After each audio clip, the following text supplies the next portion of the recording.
Folks, I hope you are doing really well. I'm Dr. Mark Seals from Bowling Green State University. I'm vice chair of the Dean's Compact and kind of leading the show here today with Tashelle being absent.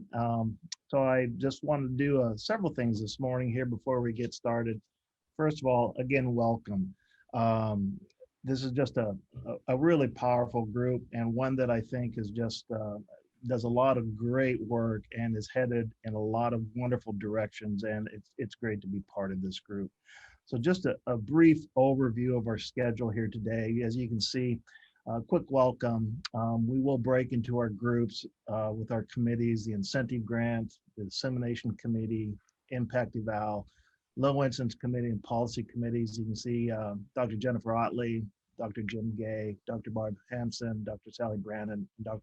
Deb Tully will be running those in separate breakout rooms. So we'll break out about 8:30 to go into those areas. When we get back, we will call out those and have a report of each of those groups. Right after that, we will be have a little bit more instruction from Julie Cohen and Nathan Jones. They just gave an incredible presentation yesterday that I think was really outstanding. And we'll kind of wrap up at the end. We'll do, again, a quick reminder of this coming year's meeting schedule and, of course, the evaluation that we'd love to get input from everybody with. First of all, what I'd love to do, jump back up to the welcome. Is there anybody new to the Dean's Compact out there? We always want to welcome new guest members and make sure that we see your face and introduce. So if there is, please make sure we see you real quick, do a wave. Anybody there at all? Very good. So I see a couple, right? That's great. Well, welcome. Could you go ahead and just announce yourself real quick? Hi. Go ahead. Go ahead, Alexander, go ahead.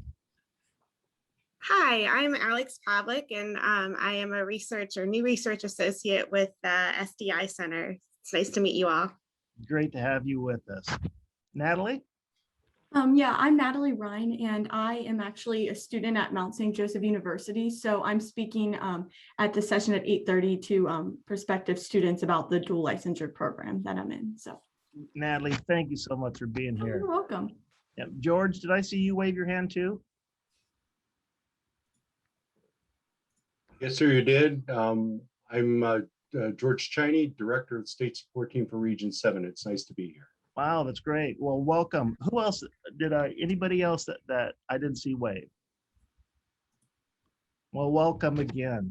Another thing I wanted to start with, this reminds me of this group, how powerful we are. And in fact, hopefully you know Vince Lombardi, but he said this quote. He said, "Teamwork is the ability to work together toward a common vision, the ability to direct individual accomplishments toward organizational objectives. It is the fuel that allows common people to attain uncommon results." When I think of the Dean's Compact, that's us, right? I mean, we have so much expertise in here as individuals, but collectively, wow, right? What we're doing is just super powerful. Phil Jackson also stated this about a group like this: collaboration allows teachers to capture each other's fund of collective intelligence, right? I can't remember how many meetings we're in individually where someone does something that it just adds to the whole group. Just super powerful.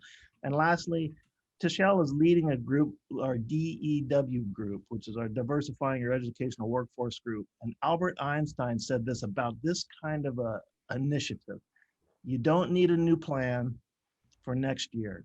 What you need is a commitment.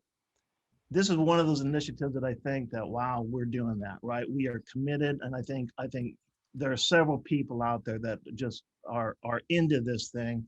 And it's just a really great move. And I'm so proud to work with Tashelle and the group on this thing because it's changing lives and changing Ohio. So thank you for that. The other thing I want to do is especially thank Deb and Tashelle for their wonderful leadership. It's just, you can see the direction we're going. Also, Krista and Joanna for all the reports from the state, which is, we need to hear that great information that helps us all. And especially our keynotes, right? Julie Cohen and Nathan Jones did a great job yesterday. So I'm really looking forward to that, more interaction with them as we go throughout the day. And lastly, to all of you, Dean's Compact would not be us without you, right? So all of your great input and efforts just move us along collectively as Ohio. So just a couple reminders, if you haven't yet, if you would go into the chat, make sure we see who you are. It gives us a virtual kind of recording of our folks, so that would be great. And then lastly, note that the committee meetings that we have and the Cindy Grant Committee of Practice will meet in their own virtual rooms starting here at about 8:30. And if you have any questions with regard to that, just holler and we'd be happy to put you in the right room as we go forward. Okay. With that said, quick questions at all before we go further here? Okay, just a quick one last thing. Instead of me saying what I thought we did yesterday, especially with our speakers, I asked a couple people to share what was their biggest thing they pulled from yesterday. Jim Gay, what do you think? What did you get out of this? Well, one of the keys for me yesterday, we observed a teacher teaching a lesson, and we had a breakout discussion about, what we saw in the lesson, what were the strengths, what would we change in the lesson. And out of that discussion, one of the things that really struck me is how regular ed teachers, general ed math teachers viewed the lesson and what they might change, and how special ed teachers viewed that lesson and what they might change in the lesson. The math educators were looking at they might change the content of the lesson a little bit. The special educators were looking at the supports they might put into place for the students within the lesson. So, what struck me is, how can we marry those two, where special ed teachers have a good idea about the content, and then general ed teachers think about supports that they might put in place so that every kid could be successful. So that's one of the keys for me, Mark. That's great. Thanks, Jim, for sharing. And then I also asked Dottie Erb to share. Is Dottie here? She was having troubles with her phone. Yes, I'm back. Oh, great. Yay. We had quite a windstorm come through here, and my power was out and the internet was out and everything. I thought yesterday's presentation really served to underline and emphasize what we're doing here in Ohio with dual license programs, and making sure that all of our candidates can differentiate their instruction, and that all of our candidates are ready to teach all kids. So for me, it was an affirmation of what we're doing here in Ohio. Great. And I want to allow one more time for one more individual. Anybody else want to share what kind of stood out for them yesterday?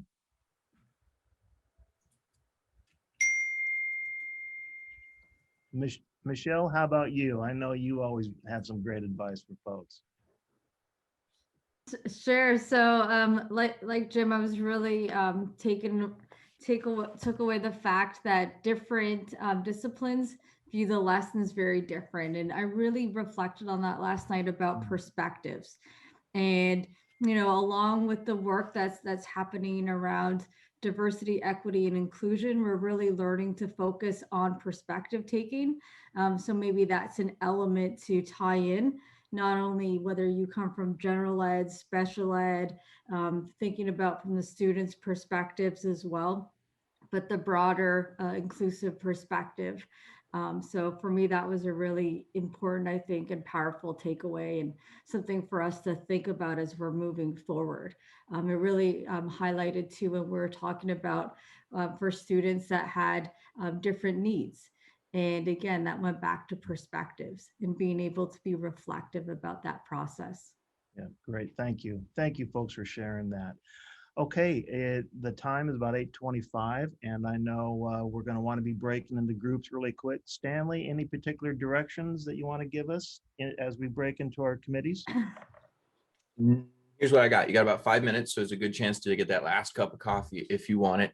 And when we go to breakout rooms, a few of them I will be dropping into to provide some handouts, so keep an eye out for me showing up. And those of you in the incentive grant community practice, I'll be jumping into that room because we have a kind of specific setup for the day, and we'll work through that together as quick as we can once we get to breakout rooms. Other than that, Great. we're good to go here in just a minute. Great. Sounds great, folks. So we have about a little couple minutes here just to grab a cup of coffee, and then we're going to be in our groups. We will have a report back right around 10 o'clock, and we'll share out with that. All right. We'll see you in a little bit. All right, folks. See y'all back here in an hour and a half. Well, folks, it is great to see you all again, and hopefully have some great chats and discussions and stuff. What I'd like to do is offer a little bit of time now for each of the committees to come back and give a report. And again, we have 5 of those. There's no real particular order this time.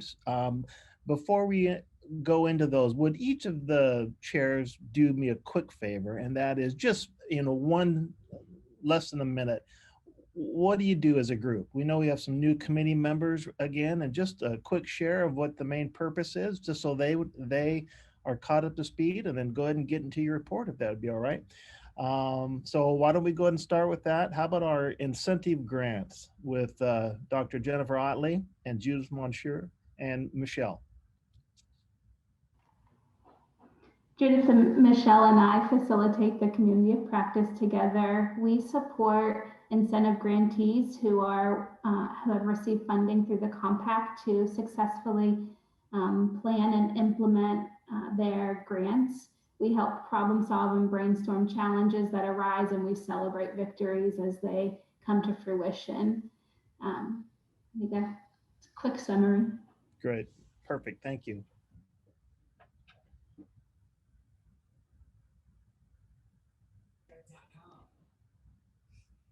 I can go next. I'm Deb Tully, and I'm the chair of the policy committee. And essentially what we do is look at major issues in higher education, and as they oftentimes intersect with K-12. And we look at how do we recommend policies that can guide our work in those particular issue areas. And so that's the primary goal of our committee. Great. Jim? Thanks, Mark. The dissemination committee focuses on the annual conference. We work with the central committee in terms of identifying keynotes for the annual conference, how the annual conference is laid out. And then we also work to make sure that our target audience knows about the conference and signs up for it. So most of the work focuses on the conference, the content of the conference, and the organization of the conference. Great, thanks, Jim. Barb? So my committee is the Impact Evaluation Committee. There are about 15 of us on there. We enjoy our committee and have great discussions. Our purpose really is to look at the outcomes of the work from different grants over time, the different cohort groups, and to look at the measurement of the impact of the work of those grants. What is happening out in the different IHEs and with partnerships. So we're looking at, what is the impact of the work that is packaged in the grants and what we're delivering to our students and to their students in the world of K-12. Thanks, Barb. And then lastly, Sally? Sure. The Low Incidence Committee is a small but mighty committee. And our primary purpose is to consider the needs, support, services, and issues surrounding our students who have the most intensive needs.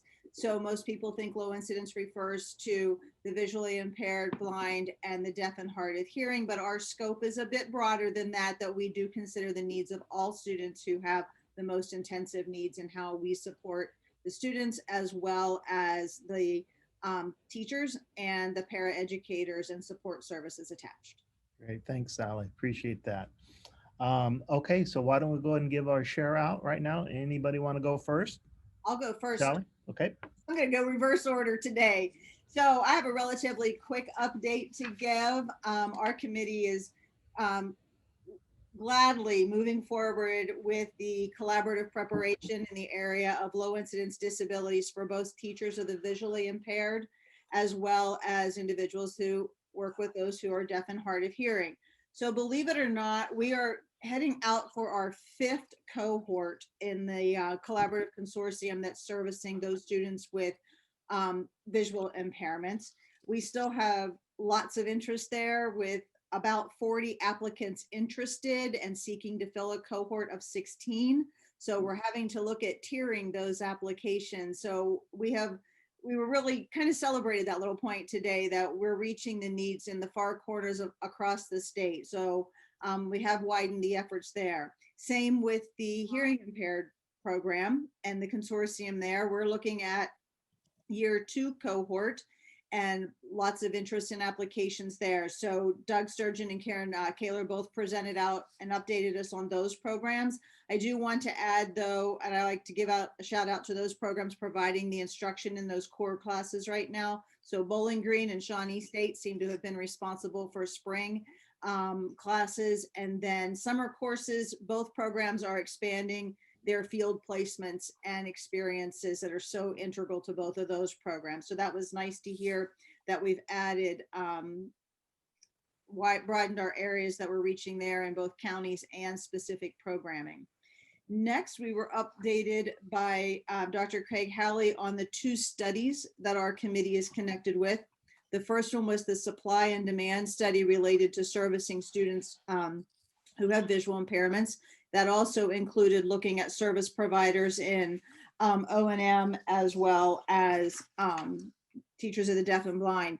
So Craig let us know that this is the first study of its kind, pretty much, not only in the state, but in the country, and perhaps in the world, we believe, as we've looked at what kind of articles are out there. So the final report has been provided to the state, and it will be released here shortly once the state has a chance to allow them to look at the data first, and then it will come to the low incidence committee. So look forward to that information coming out here, maybe by our summer meeting, and definitely probably by fall.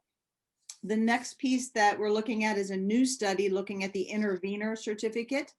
That is a new program and a new consideration for the state of Ohio. And Craig outlined what they would be doing over the next 3 months and who would be involved. So it was going to involve the students who are participants, as well as the faculty who are delivering the program. So it was nice to see what was all going to be assessed in that program over the next 3 months.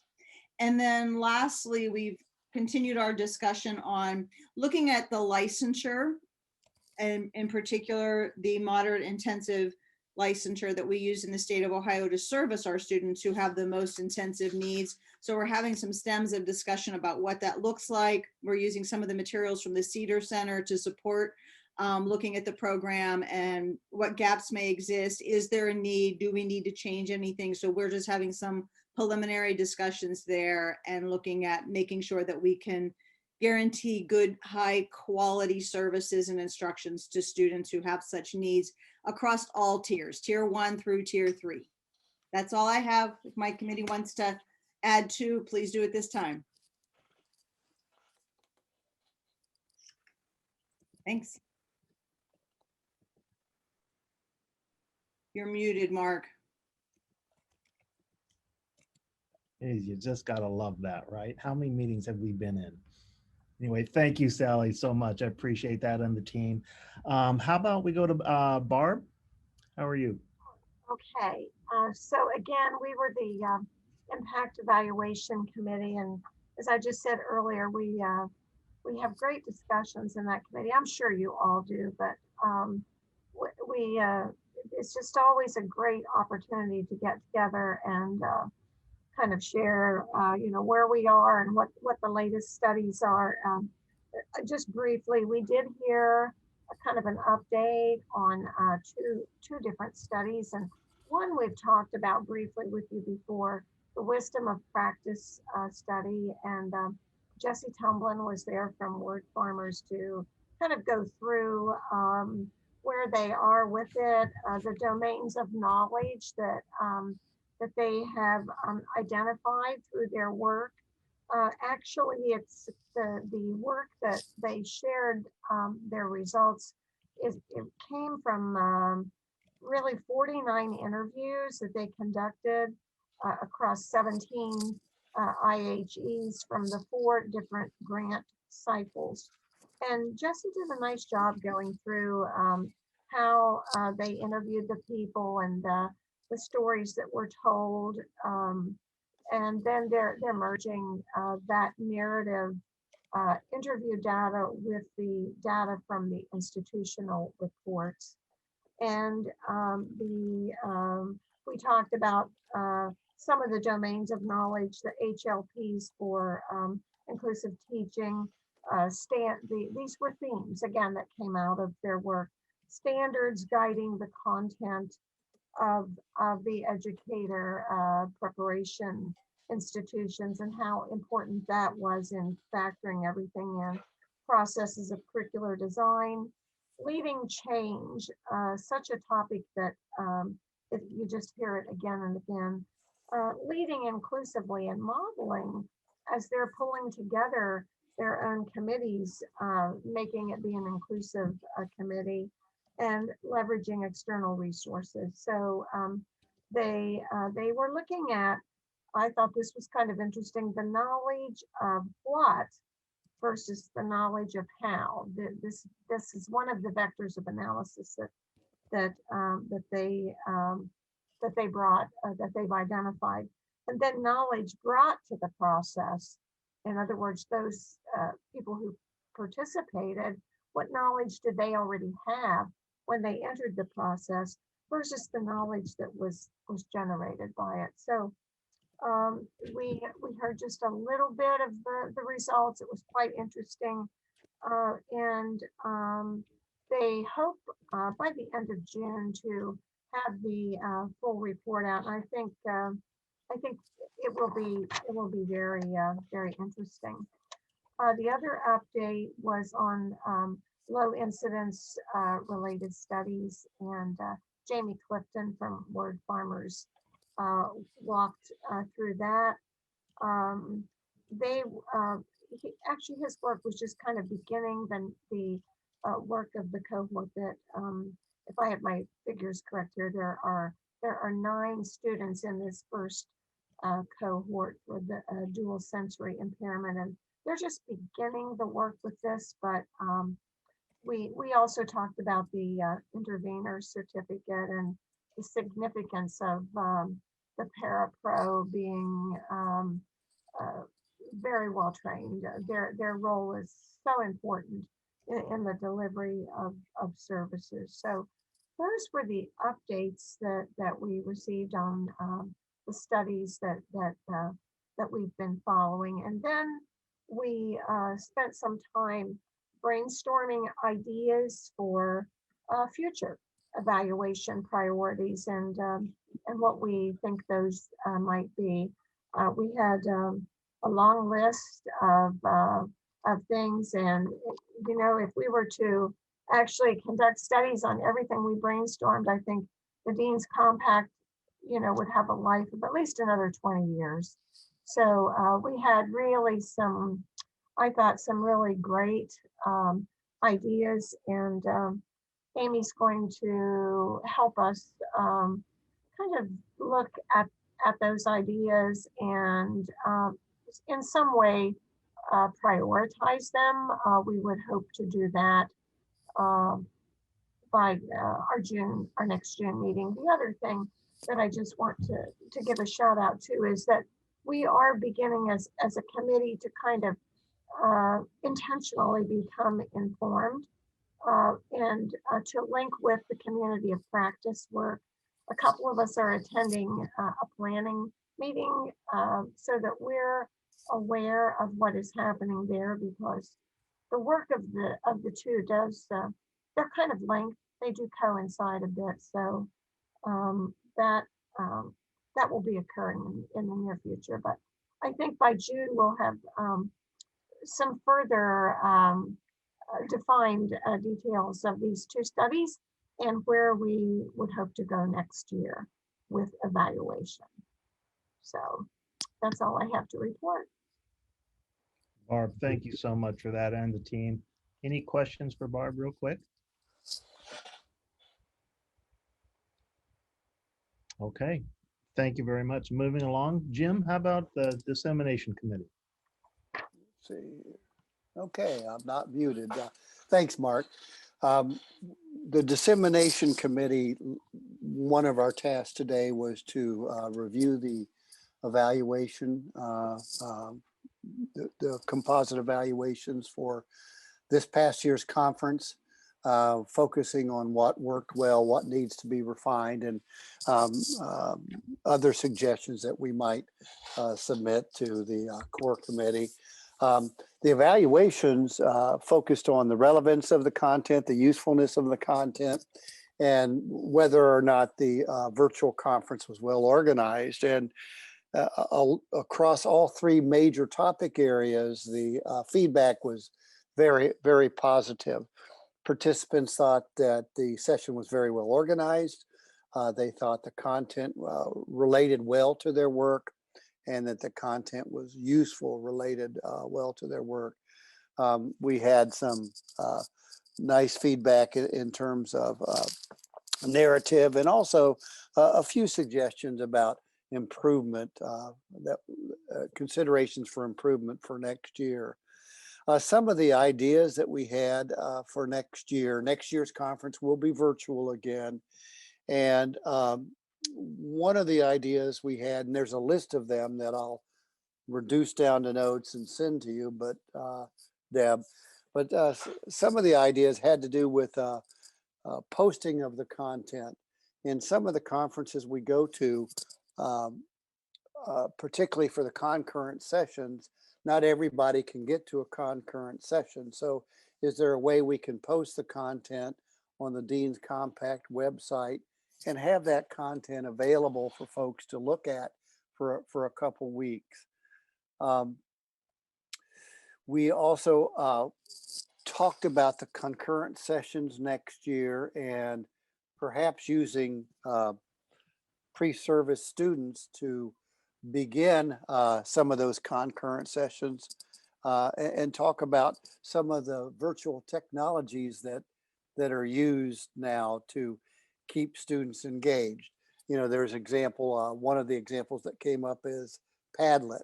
We could have a concurrent session where we have a college student begin the session talking about Padlet as a tool and how it can be used in virtual presentation. So we learn a lot from our students. So that was a thought that came out. Also, there was discussion about panelists. We might have a panel of students, pre-service students, talking about the experience they've had in their prep programs and how that got them ready for their teaching experience. Also, along those lines, we thought about getting a panel of first-year teachers to talk about their experience as first-year teachers, what they felt they were ready for, and what they felt they might need to brush up on to have success with all kids in the regular setting.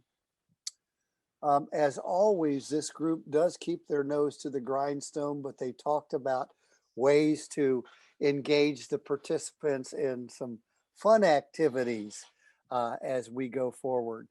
You know, for example, at the end of the day, have a sip and chat where we all bring our own adult beverages back to the screen and we talk about some topics that might be addressed during that day. So we also have some ideas for keynote sessions that we think would be motivating for all of us and that could be situated well within the Dean's Compact mission. So we'll share that with you along with some link. So that was the crux of the meeting regarding the conference evaluation. Again, The evaluation results were very positive, and we do have some ideas for next year. We also, our second task was to look at the Dean's Compact website. The website looks like it's going to be restructured. And the folks at the Dean's Compact have been looking at restructuring and had some ideas about how they might restructure the website. They asked us to look at that website and in relation to their ideas and what other suggestions we would have for the website. So we'll provide that information to you, Deb. Really liked, you've got a P20 collaborative website. Really like the clean content that you have there, but I'll give you the details of our discussion about the website in our notes. And that's it from my perspective. Any other committee members have anything else to add?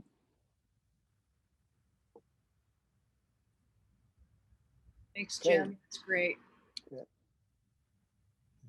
Back to you, Mark. Great, Jim. Thank you so much, and team. Really appreciate that. How about Deb? Yeah, good morning. The policy committee had some really good discussions this morning, and we started out with a discussion of what's been happening with the Ohio Dean's Compact Diversifying the Educator Workforce Committee. So we reviewed the work of the group, which actually met earlier this week, and we are at the point of issuing an RFP for some grant work and worked on finalizing the elements and requirements of the application. Issues that were discussed in that committee include how to have grow your own educators, how to recruit and retain diverse candidate. In terms of the grow your own, the K-12 IHE partnership is obviously extremely important. And that's part of the focus of some of the grant work that we could be reviewing. We talked about the biases and the barriers that exacerbate the issue of having a more diverse educator population. Equally important to recruiting is having a retention plan in place before even starting recruitment. Cohort models often help in retaining teachers, given that the model candidates have mutual support in place. So we need to encourage candidates to take control of their own opportunities. So for example, at Bowling Green, some students have formed a group called the Inclusive Culturally Responsive Group. And it is functioning well there. And we think that we should encourage chapters at other institutions and have collaboration among the higher ed institutions. And the candidates in this group really deal with issues ranging from programming they'd like to see developed to professional development, and they give input into important support areas for the university and work with them as a collaborative endeavor. So we also talked about using College Credit Plus to provide coursework that helps cut down on time and cost for students. So, but we realize there also needs to be a consistency of College Credit Plus courses that can be accepted at all Ohio institutions. So we feel that we're going to need to be working on developing that list of courses that any high school student can take in the College Credit Plus program and apply it toward their credits when they enter college. We also talked about Educators Rising, which is a group that should be probably expanded and supported throughout Ohio, and that should should possibly be encouraged to going from the status of being kind of a club, sort of like the Future Teachers of America, that used to be in our schools years ago, to working with Educators Rising to embed the curriculum that they have developed in our high school programming so that we could get students even more prepared to continue on to their college programs. And as we also discussed the Dean's Compact committee, we talked that there is also a corresponding ODE committee on the same topic of diversifying the workforce.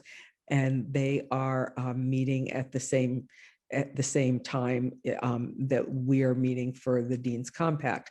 And we really felt that we needed to explore with the Department of Ed how to align the work of both committees so they are supportive of each other. And Krista Maxon and I both serve on both committees, as do a couple of other members of the Ohio Dean's Compact. And we will be kind of approaching ODE about how to get this alignment done and how one group's work should be supporting the other group's work. So while we will not be creating a policy paper in our committee based on the diversifying educator workforce outcomes, we will be looking at those outcomes in the policy committee and looking at how it should guide our work down the road in the Dean's Compact. Excuse me.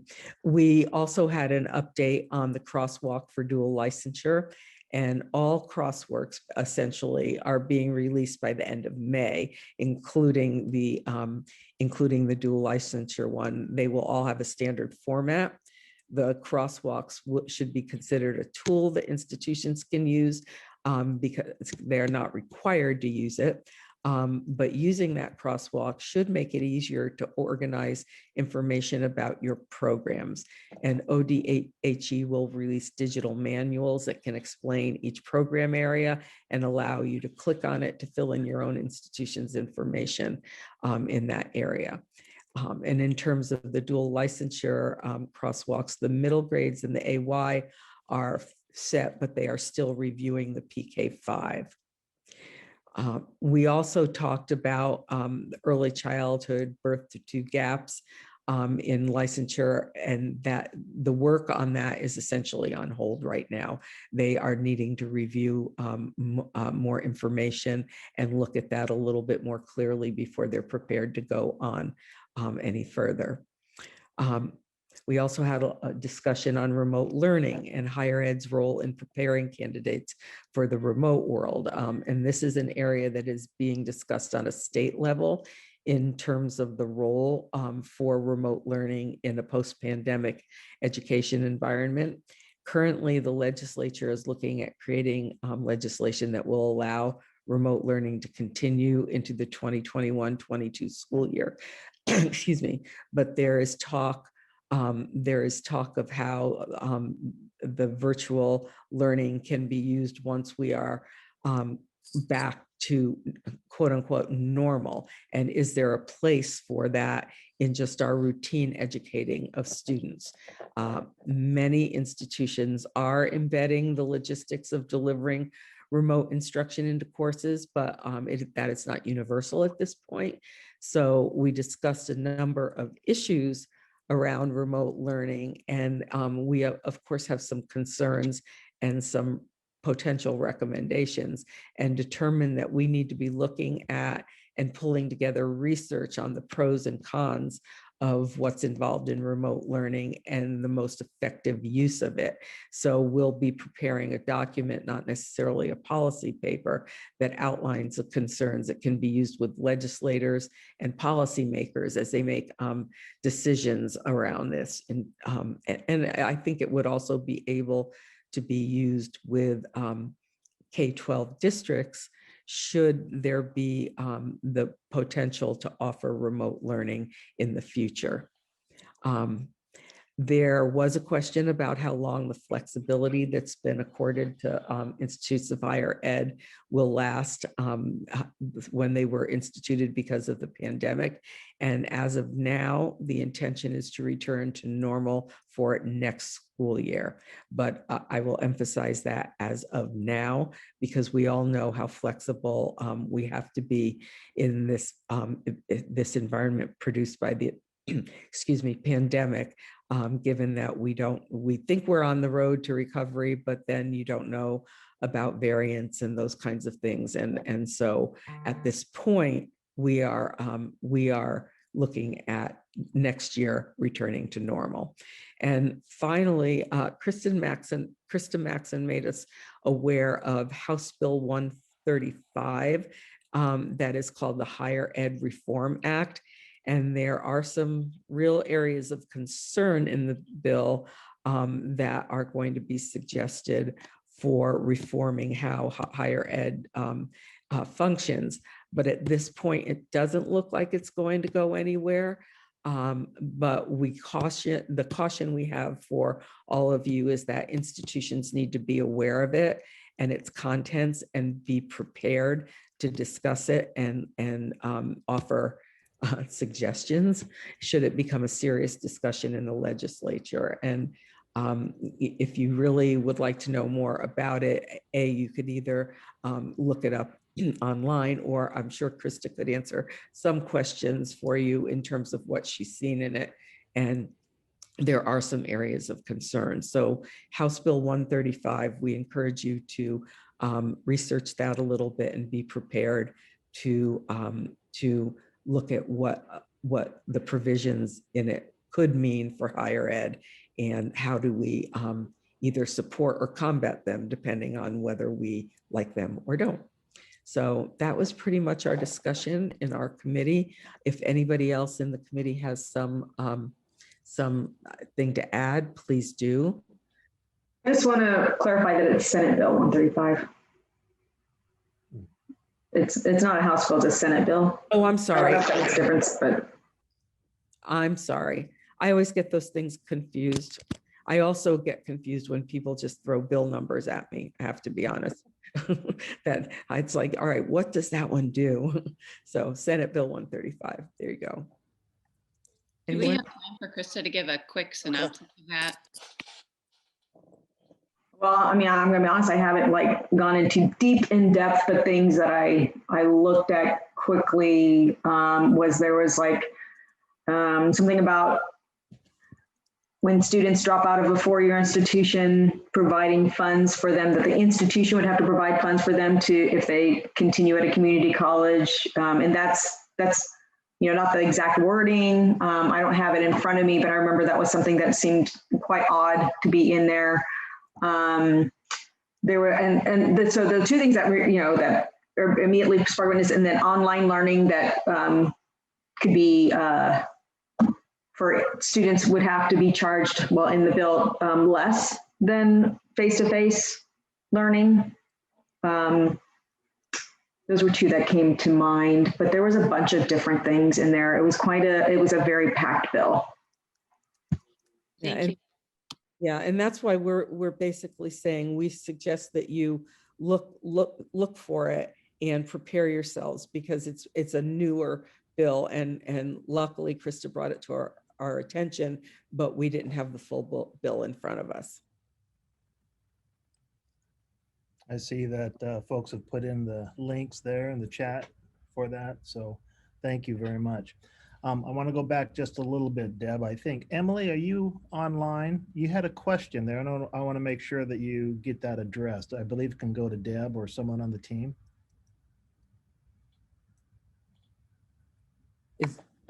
Is it in the chat box, or is Emily going to ask it? Yeah, I wasn't quite sure if Emily wanted to ask that or not, but she put a question there. Crosswalks for K through 12 special ed and AYA programs. For example, special ed K through 12 with AYA language arts. Yeah, somebody was speaking about the crosswalks being like shared out, and I was curious if it was AYA and special ed crosswalks or just pre-K to. No, we're going to try to get all the crosswalks for like even like AYA math, like NCTM, put them in a standard format as a resource tool for institutions, because one of the things that when I met with consultants last year was brought up was difficulty finding things, and the different formats that were used made it difficult for review. In which case, if we had a standardized format, it'll make it easier for reviewers, and hopefully it would make it easier for institutions because they don't have to create their own crosswalks because it's already there.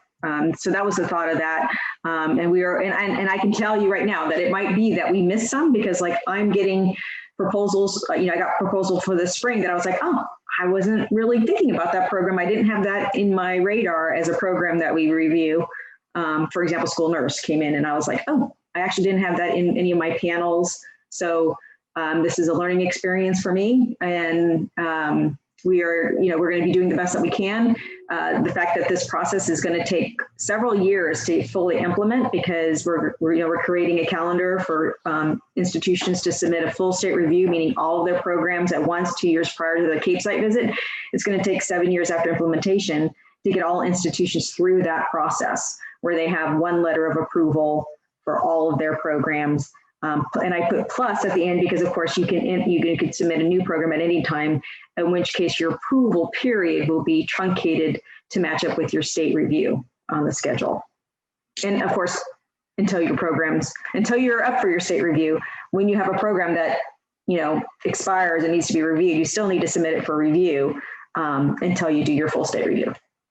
Does that answer your question? So we're creating these forms, and the manual that we're creating, I'm hoping so I'm hoping that it's more interactive. Like I know there's PDFs that you can click on and it takes you to the form that you want to see. So I'm hopeful. I can't guarantee that right now. Right now, we're working. Mary and Dottie are really helping me with putting that together. But the EFR committee is working on trying to provide specific details on filling out the forms. Like we're creating separate forms for review and for submission to different kinds of programs.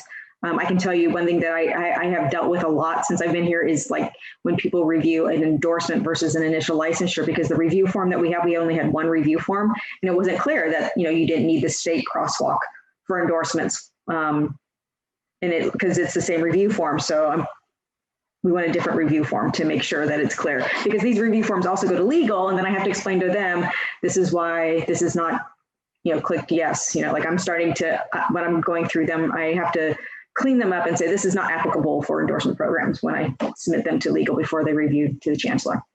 I hope that answers your question. And maybe it was too much. It was good. Thank you. It's my first time kind of walking through a lot of this stuff. So when I heard that there could be templates or examples, I was pretty excited. I was like, here's their ones for AYA. And then for our programs, we're only mild to moderate. And I was trying, it's my first time, like I said, walking through, but adding the moderate to intense licensure to it. And I was told I needed to do a crosswalk. And so I'm just learning the whole scope to it. And then I'm also interested in the dual with the AYA program, because I'm doing a lot of double advising on double sheets, like taking them through an AYA program while also taking them through an intervention specialist off 2 sheets. And I would love to have one program that's like dual for that. So I know that I was interested in hearing about that. So thank you. Speaking of that, is there any veteran mentor out there that may be able to come alongside Emily? And believe me, that's always helped me like big time. I know there's a lot of great folks out there who know how to do this better than I. I can say Dottie and I would be more than happy to help if she wants to reach out to us. Well, thank you. I appreciate that. Thank you. There we go. Okay. And our last group, Judith and Jennifer and Michelle. Good morning, everyone. We're excited. We have 3 highlights we want to share with you this morning. The first, we were just so inspired to have a panel of teacher candidates who were completing Mount St. Joseph's early childhood and K-12 dual licensure program come and speak with us for about a half an hour. They answered a variety of questions and spoke from their experience, from their, and they just had such a wealth of information to share. I'm gonna call on Laura Saylor to say a few words first, and then we'll continue with the rest of the updates. Go ahead, Laura. Sure. Harrison, Kenneth, and I had worked with these candidates. We've been working with them over a period of time, and we invited them to come just share kind of their perspectives, what it was that drew them to the program, and to share some of their experiences. And I think we were so proud of how well they shared with everyone their love for actually, both general and special education. In fact, I think some of them, when they were speaking, didn't realize how fluently they were speaking with both of them kind of in a really inclusive way. And they shared their experiences, how excited they are to be able to work maybe in a gen ed setting and really understand and be able to work with these children who are their setting that have special needs, But one of the ones that I thought was really interesting was one that said, I never thought I'd be interested in special education. And through this now is really considering a career in special education. So, you know, it was just exciting to get to share with them. They were sophomores and juniors, so they're young in their program, but they are looking forward to their experiences. So so much fun to have them with us. Thanks so much, Laura. And I'll just echo that Laura Harrison and Kenitha were all just beaming with pride as they were speaking after they were finished. And it truly was such an inspiration. One question that they responded to was, what led you to the dual licensure program? And there was a candidate who was enrolled in Cincinnati State and had a conversation with Laura actually, and was inspired to then move on to the dual licensure. And it's those meaningful conversations and opportunities that we're able to have with individuals to bring them into the field, to diversify the workforce, to think about the different avenues from which candidates might come and at different time points, and to really work together to get a robust and diverse group of educators into the field. So I really saw that connection there with the work of the DO committee and the DO Diversifying the Educator Workforce that the Compact is sponsoring. And another kind of highlight for me from that work was how it connected also to, you know, what they thought or why they thought a background in dual licensure was important.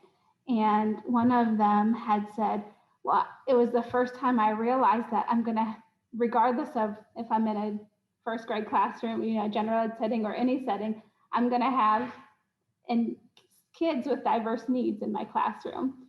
And so for me, I connected that to the keynote yesterday and how in our small group conversation and you know, even that was something that came up. And you know, there's just times when that candidates might not even think that they're going to have individuals with disabilities or the different learning needs in their classroom. And so I really made that connection there, and I was really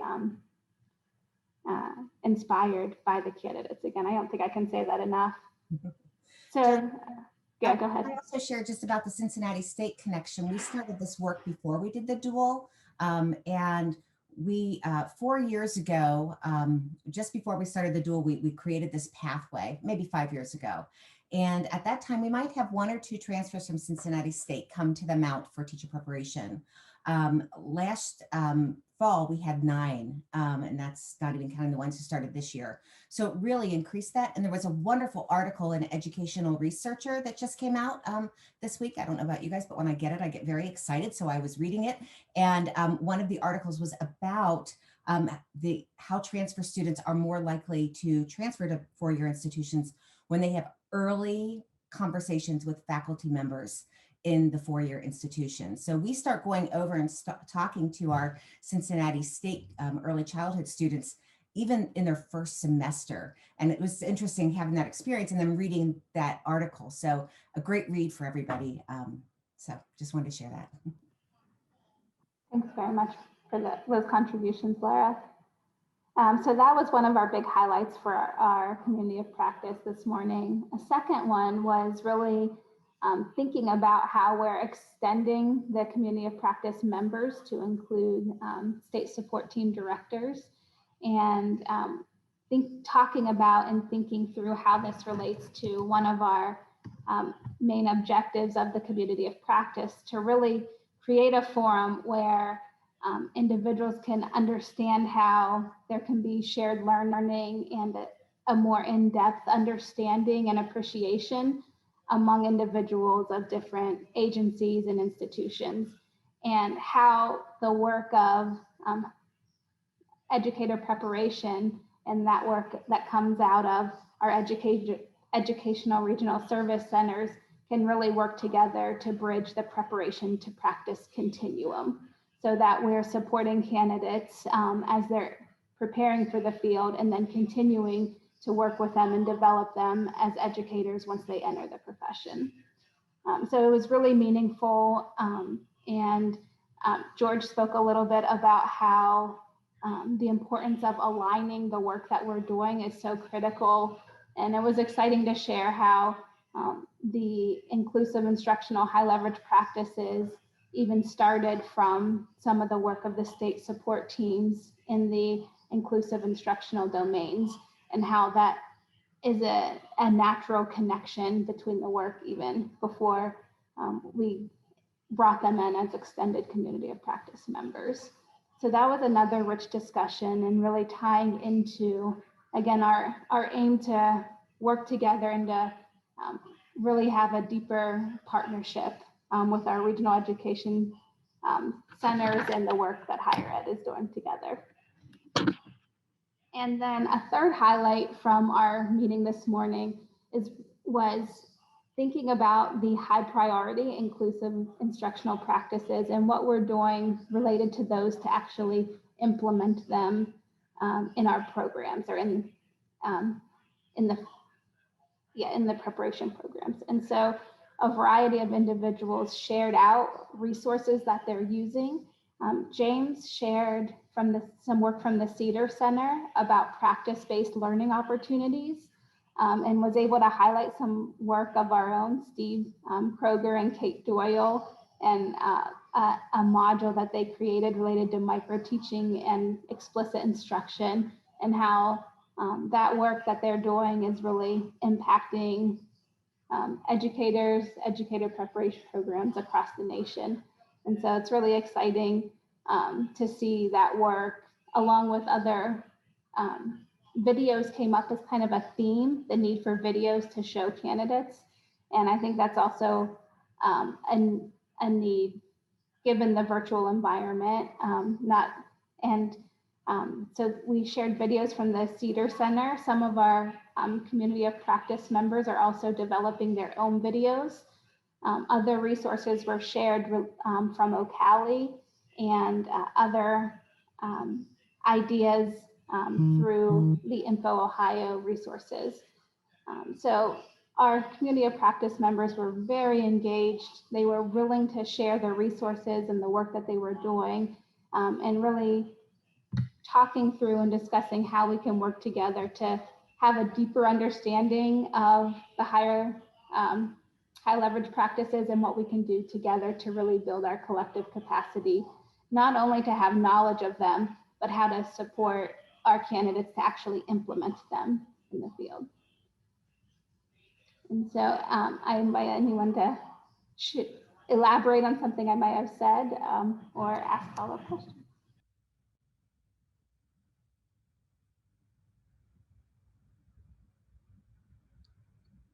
Great. Jennifer, thank you so much.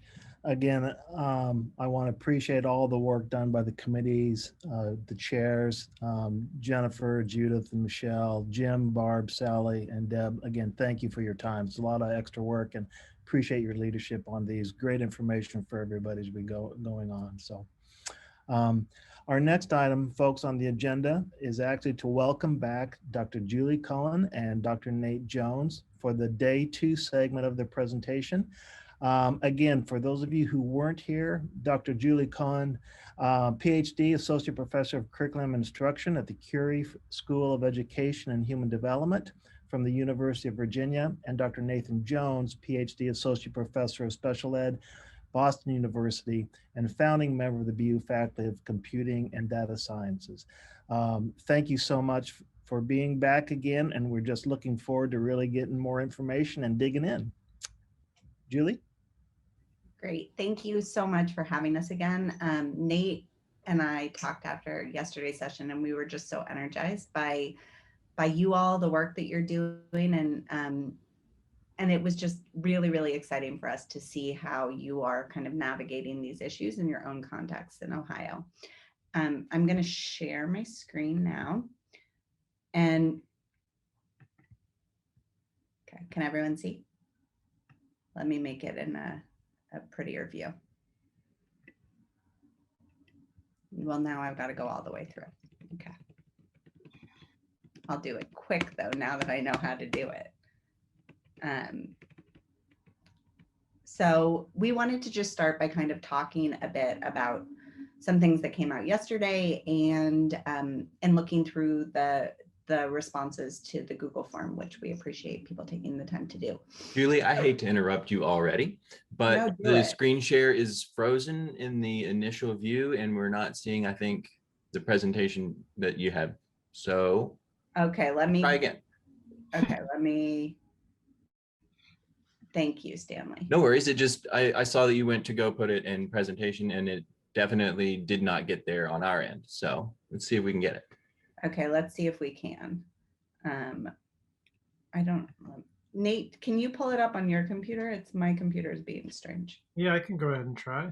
Okay, thank you. Unless you've made any fancy changes since. No, no fancy changes. All But- else fails, I can try to pull it up and keep up with you as we move through it. Okay, there's not that much in it, so Okay. maybe that is actually a usable solution. Because, oh, great, thank you. Is that, Can everyone see that? I do see only the, okay, I see the PowerPoint window. Are you in presenter mode yet? yes. I do not see that. Oh, wait. I'm not sure why. So there are only like 5 slides. So Stanley, maybe can you pull it up and we'll do it Here, on let's your try end? this. Okay, thank you.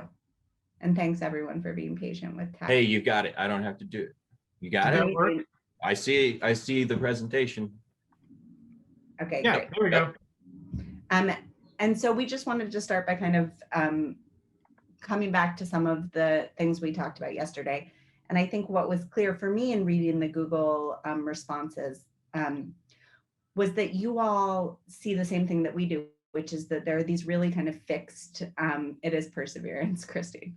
There are these really fixed divisions between general education and special education in both higher ed and in K-12 settings, and that trying to find points of intersection, trying to find strategies that help bridge and unsilo is also not a word, but to kind of break down these silos between fields is really an important piece of the work. And Nate and I and our whole team really feels kind of committed to those efforts. I also was struck just hearing your debrief from your committee sessions. Jennifer mentioned the need for video, and we agree that this is a hugely important part of the efforts. And we know that the Cedar Center, Mary Brownell, is part of our expert panel, and she's worked really, really hard to collect videos of some of these high leverage practices, but she also acknowledges that there's still a need to do more and to collect more varied examples in varied kinds of classrooms with different kinds of quality demonstrated, right? Because we can enact the HLPs in different ways with different levels of rigor and quality as well. And so part of the work that we're doing with our project is in fact trying to build out a video library.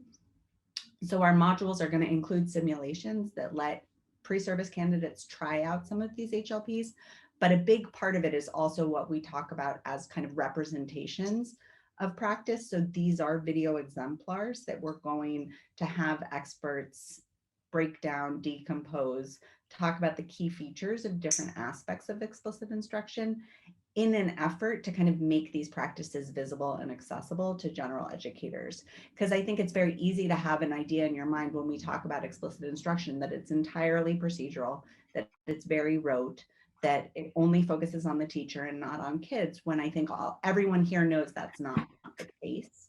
But that pre-service candidates in general education are often exposed to that. So really trying to build out materials that make that clear. I'll also say that part of our efforts are really to try to make these materials portable and scalable. So to this point that general educators may not really know what high quality instruction looks like for students with disabilities, we want to make these materials educative for them so that they can learn from watching these videos and kind of engaging in the work as well, but also so that we're not putting an extra kind of burden on them. So as a university-based teacher educator, and Nate knows this too, we're all very kind of strapped and maxed out. People don't want to give up real estate in their courses, but they also don't want to learn all new stuff. And that's just a kind of reality of this work.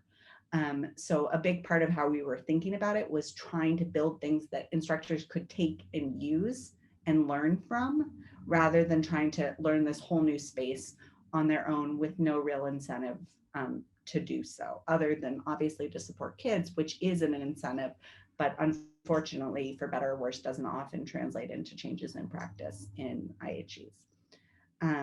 Other reflections, Nate, on your end?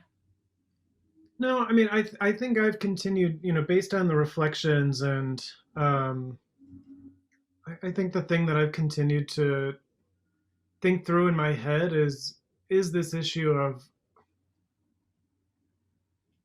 for folks that don't have experience in special ed, who is the kid that they have in mind when they think about planning their instruction, right? And so I actually think for students that have more significant needs, or I don't want to say more visible disabilities, but for students who have more significant needs, I actually think that is more of a trigger for a general educator, that they have to do something. I worry a lot about the down the middle kid with learning disabilities who really struggles with processing or working memory. I think those are the students for whom, as we've been talking with some of the math educators in the world, those are the students that I worry that are really, that the instruction that is being planned and delivered for them in general ed is really missing the mark. And so as Julie and I have placed a lot of bets on practices and really emphasizing a few high leverage practices that could be portable and incorporated into general ed. But I think the mindset work is like half the battle here, right? Of really doing better at preparing gen ed teachers for the kinds of students that are going to have in their gen ed teachers for the kinds of students they're going to have in their classroom, and also shifting the concept about whose responsibility those kids are. And this is an age-old problem in special education.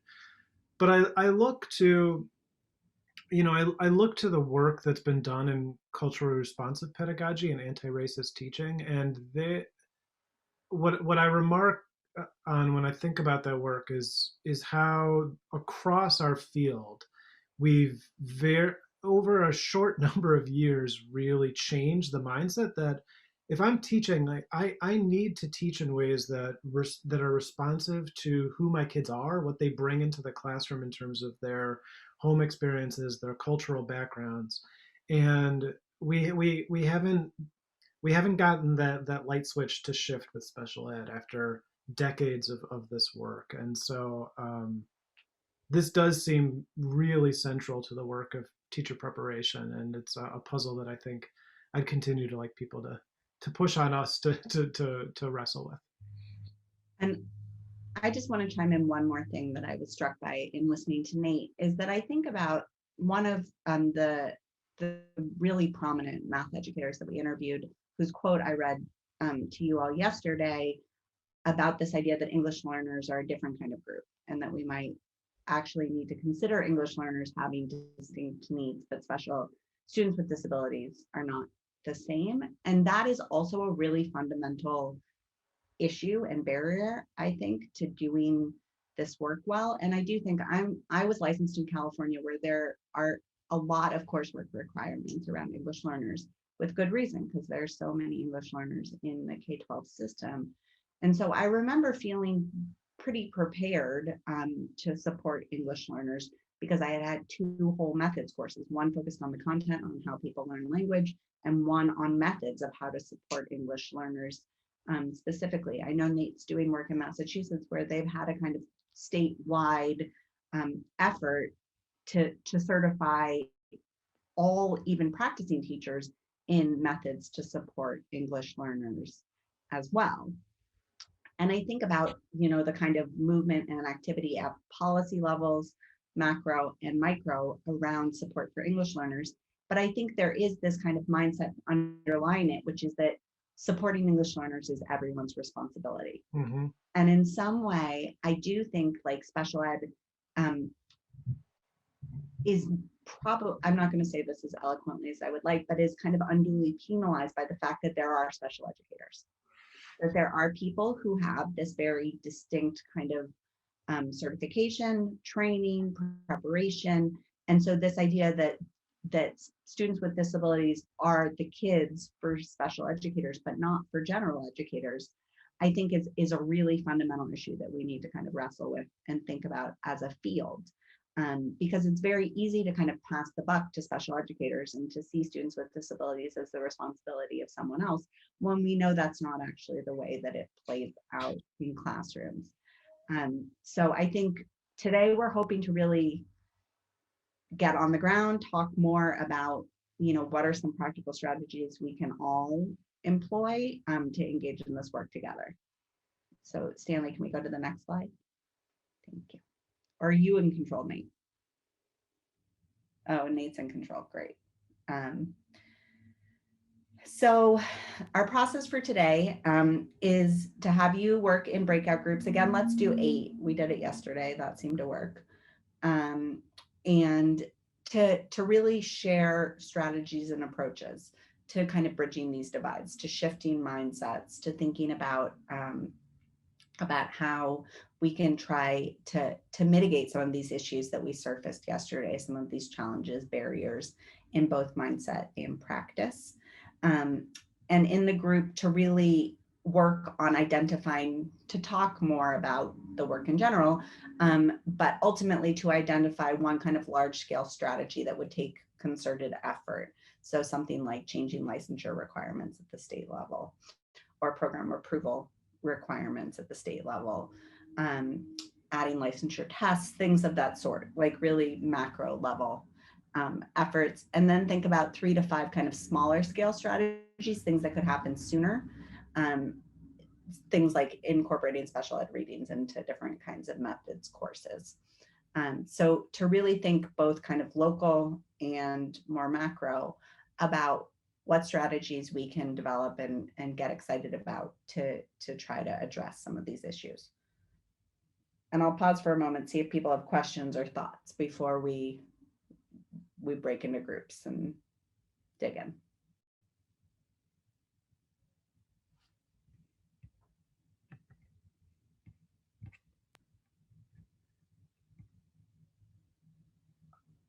The one thing that I guess I will add, this is Nate, is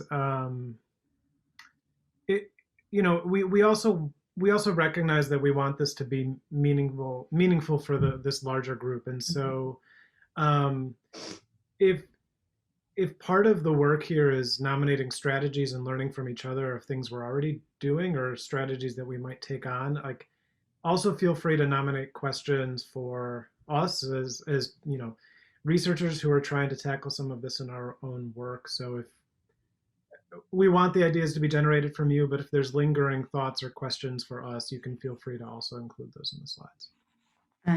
And we created another Google form where people can create slides for their group with the strategies listed, because we thought it might, rather than sharing out in a whole group as you all just did with your committee presentations, we thought that given the kind of limited time we have together, having a Google document with your thoughts kind of collated there might be easier and more usable for you all.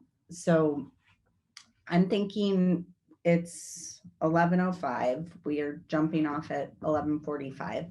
So maybe we take 25 minutes in the groups, because I think those smaller group conversations are typically richer in groups this size, and more people get to participate. So take 25 minutes in those groups, and then kind of 15 minutes to share out and debrief and questions at the end. Other process questions or thoughts before? We talked yesterday in our small group about clarity of directions and how important it is, so I'm very mindful of that. Are there any questions about process or just kind of content?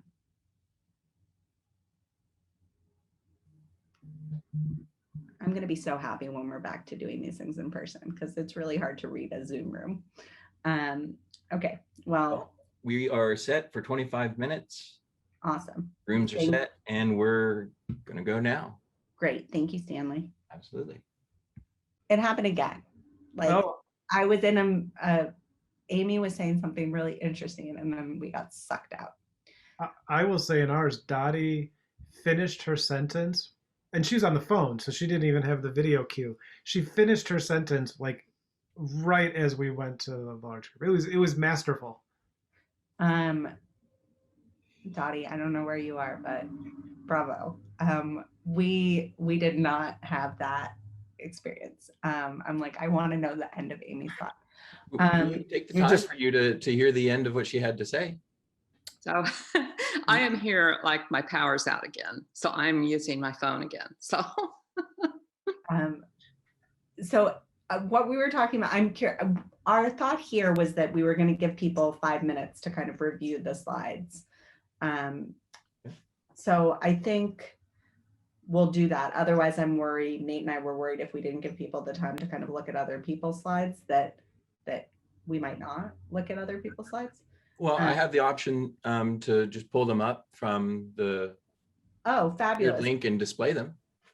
That would be great. Thank you, Stanley. Okay, we'll start with what looks like breakout room 1. I'm like, Stanley, do you want to move to the University of Virginia? Oh, well, we'd have to talk later.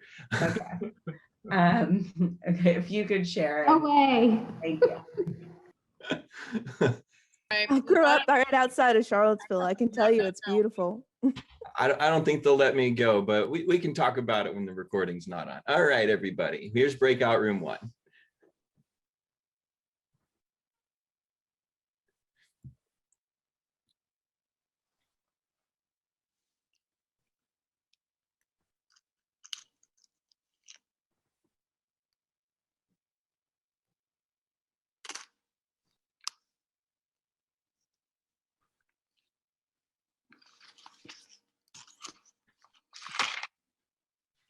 And if y'all want to discuss any of this or just have me move on to the next, you let me know. I think we should just review them all first and then see if we have a takeaway. All right, here we have, this is breakout room number 2.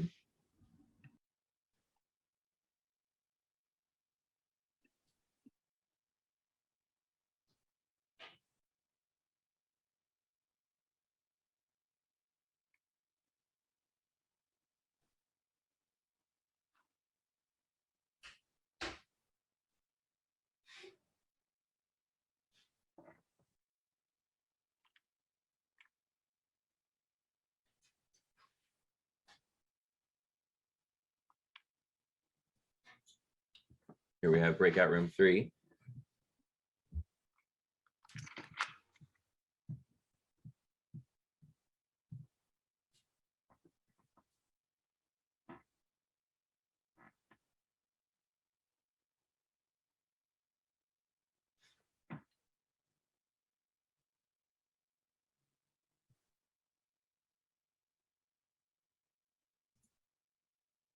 That's an empty copy. Here's breakout room 4.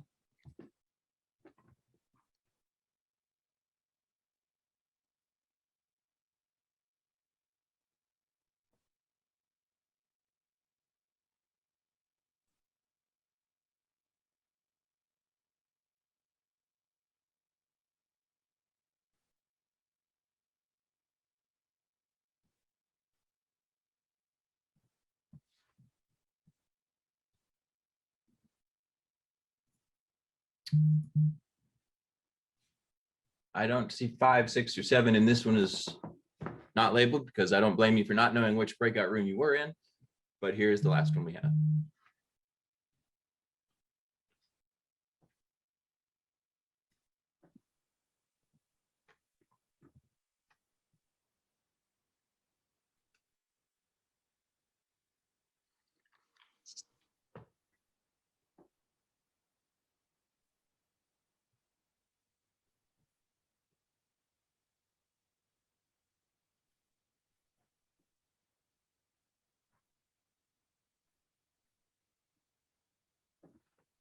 All right.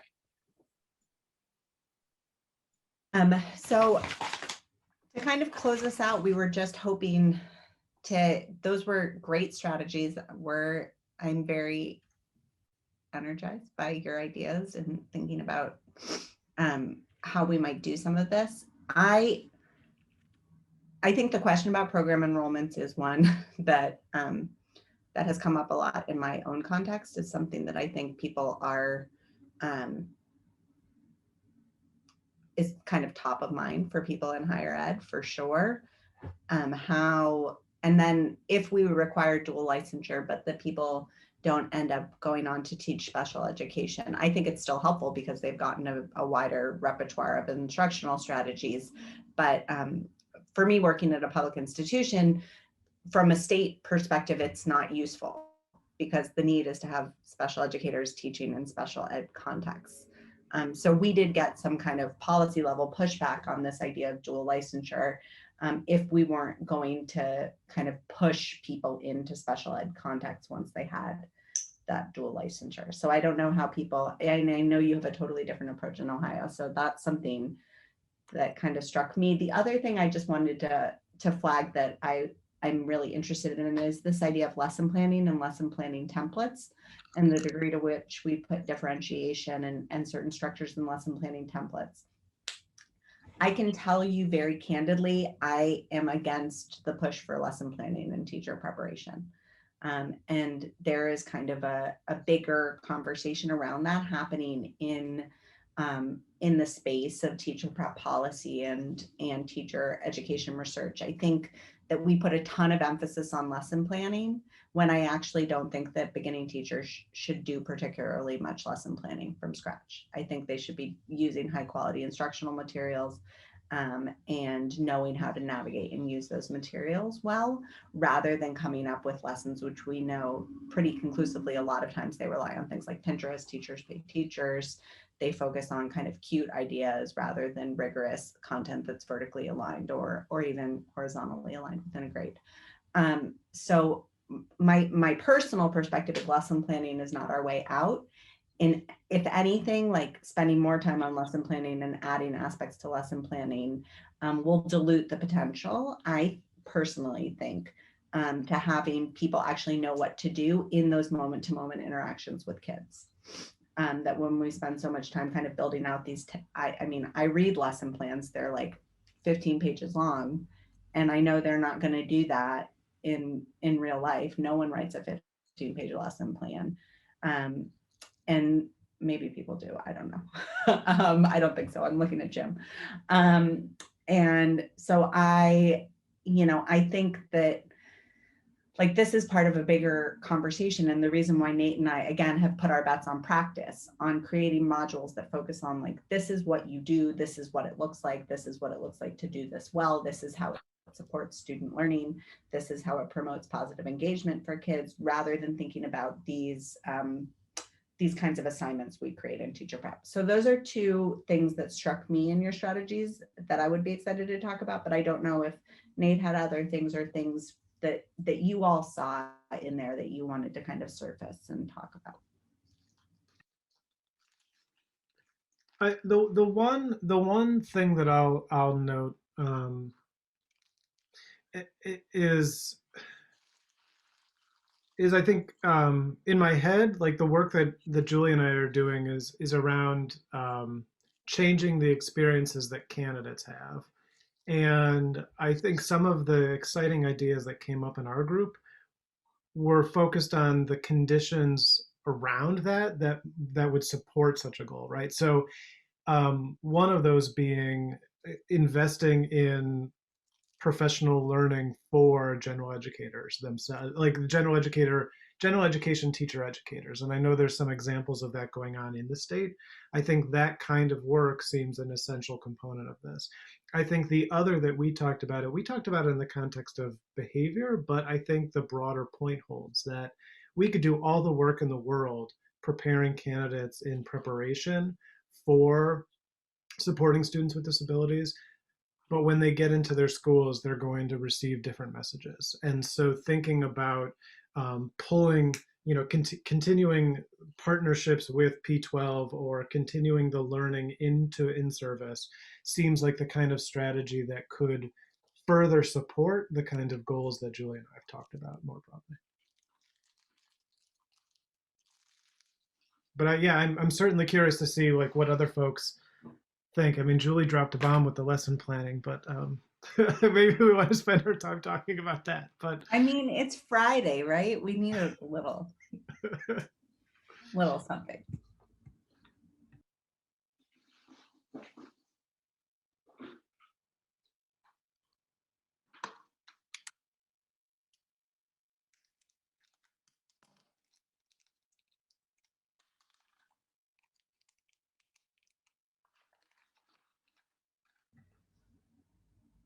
So Shauna, can I put you on the spot? I hate doing this in a big group, but since we were in a group together yesterday, I'm curious like how, so I know that this is like a provocative idea because I've said it other places before, but I'm curious like how you think about that or what like the counterpoint might be. So I was actually just typing into the chat. And I do respect there are high quality curricular tools out there that are available, that follow content and really help support what teachers are supposed to be teaching. But what I was typing in the chat was a question actually. So have you, you and Nathan, have you seen those high quality curricular tools that are already kind of upfront designed for the flexibility and diversity of the students that we all know and care about in all of these classes, that are ready made with that kind of stretch in practice? And when I think about that merging between discrete skill instruction and the progression of skills toward the target or the goal of the lesson, I don't know that I've seen high quality curricular tools that have all that bundled up with a lovely bow yet. And so to me, that constitutes still this need for a collaborative planning and dialogue around how to take what we're teaching, that it can include curricular tools, but really to make them accessible and meaningful for all the students who are really participating in real live classrooms around our state and other states. There definitely is no silver bullet, Maria. I totally agree with you. And I agree with you, Shauna, that these kinds of structures around differentiation for students with disabilities are not often featured very prominently in many curricular materials. To this point about English learners that I made earlier, in the same way that when you look at curricular materials, most now there are really explicit notes around English learners and ways to support them. And so I do think this is something that could be a policy lever, right? Is to require curricular developers to include these kinds of strategies or information about scaffolding supports for students with disabilities. I want to be clear that my point isn't that candidates shouldn't learn how to plan. I just think having a high quality material, I don't know the degree to which, Ohio is using something like Eureka Math. Many districts that I partner with, that's what they use. But having something like a Eureka lesson and really working with a special educator and a general educator to think about points of differentiation in that lesson, I think makes a ton of sense. Right. I think that's so true, Julie, when you're talking about, teaching kids how to write lesson plans. We have a section on differentiation and they write one or two things in that box. And then it's like, well, what are you going to do if those two things don't work? You don't have time to think of other things. And I think we are so lockstep in having, you're going to do this and this and this and this and this, and it's very scripted or prescripted. And then when that doesn't work, kids have a hard time thinking on their feet to be able to say, okay, what should I do? I love Webb's depth of knowledge, and I love our model curriculums that we have in Ohio with our learning standards. And I think we use that as a framework, and then we develop great skills in UDL and differentiation and those types of things that give kids a broader perspective of this is the concept you're going to teach, but we can do all of these kinds of things, and everybody doesn't have to do the same thing, and everybody doesn't have to be assessed the same way, and everybody doesn't have to use the same book or material. Right. And I think too that there are layers of planning. And so if we teach students that planning isn't one thing that's done and you're done with it. So I think the layer planning, Julie, that you were referencing that really is important is that long term, that scope and sequence layer that really takes course content and builds it over the course of a year. And I think there is value in teachers, especially new teachers, really having that map of what we're going to do. But then I also know that there are these other layers of planning that teachers probably should be engaging in, and that's that collaborative layer, those collaborative conversations to differentiate, like you're talking about, and all of those other layers of support. And then, of course, they have schedules that they have to keep within a school day, and that's another layer of planning. So if we can even show them the layers of planning, some of the layers will be provided for them, or they'll be supported in many of the layers, and others they'll have to have real conversations and need a framework sometimes to capture the dialogue that happens in those conversations. Maybe a shift in practice would be helpful there.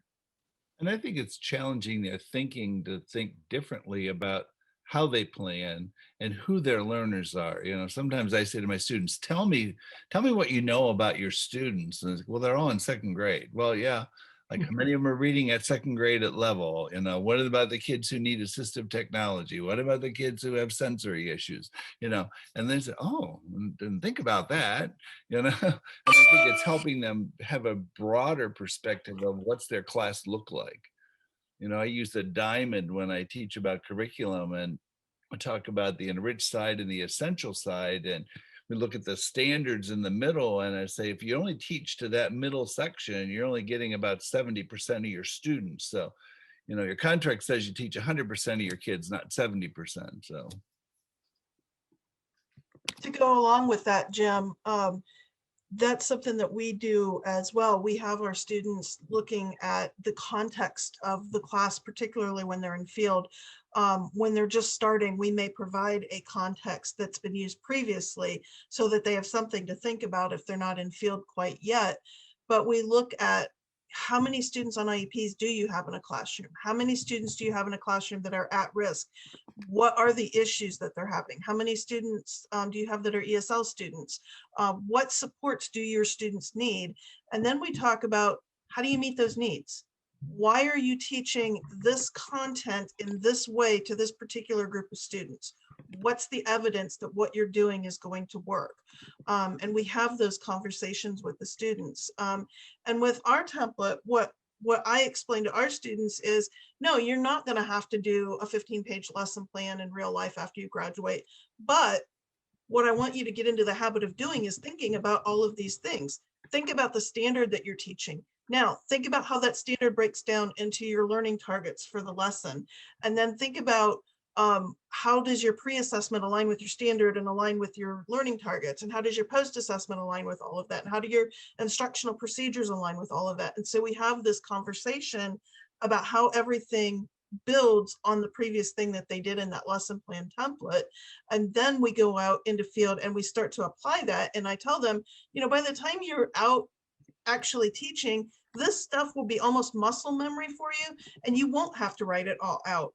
But when you're new and you haven't done this before, you have to explicitly think about it and have it in front of you so that you can consider all the things that you have to consider. So I apologize if we've gotten down a lesson planning hole. I could spend 2 days with you talking about lesson planning because I have so many feelings about it. But I know we're out of time and you all have to wrap up. Nate put our contact information in the chat. This has been so fun, and we would love to keep these conversations going. I feel so heartened by the work that you all are doing and that you have these conversations with each other on the regular. And Nate tweets a lot, so you guys can. I don't. I tweet occasionally. He tweets often, and you can find him on Twitter. And we'd love, to hear more about how you're thinking about this work here, and we just appreciate your spending time with us. So thank you. Yes, thank you. This has been very helpful. I concur. Julie and Nathan, thank you so much for your time for the last couple of days. I think it's no question, brought a lot of dialogue and discussion. And I know I went home last night thinking a lot about our discussions, and it just kind of carried over into today in our breakout. So again, a warm thank you, and best of luck as you go forward in your research and in what you're doing right now. Any last questions at all for Julie and Nathan? Anything that we want to share? I'm just excited to see somebody from University of Virginia where I did my degrees. Wahoo wah. Wahoo wah. And if you get down to the admissions office, say hi to Phyllis and Sheila. I used to work in there. I definitely will. Thank you again. Really Thank you for having us. folks, just a couple other reminders as we finish up our meeting here. If you would do this, please, do take time to go in and fill out our meeting evaluation. One of the things we definitely do at Dean's Compact is we always want to strive to be better and better and look at areas that we need improving, as well as polish things up. So it really helps us when we get the evaluations. I believe Stanley just put that in the chat. That would be great. We have one more meeting this year. Just a quick reminder, our fourth and final quarterly meeting of the year will be held on June 10th and 11th. We'll have representatives from the Education Commission of the states with us. And again, another, I'm sure, just great information, a lot of ideas and strategies to share. Please look at the 2021-22 meeting schedule in the chat as well. And know that the September, December meetings next year, as well as the 9th annual statewide conference, will be held virtually. We hope to resume in-person meetings as much as we can. In fact, I think we're all ready, right, to see some folks up close, which would be great. I know I miss all of you, seeing you and all those little discussions you do off the virtual setting. So anyway, we want to wish you a great weekend. And just good luck as you go out in the remainder of the semester. Any last discussions? Deb, anybody else want to share any last moments, thoughts? Thank you, everyone, and have a great weekend. We will be in touch. All right. Thanks a lot, Mark. You bet. Thank you folks so much for your time and your effort. Appreciate it. Everyone take care.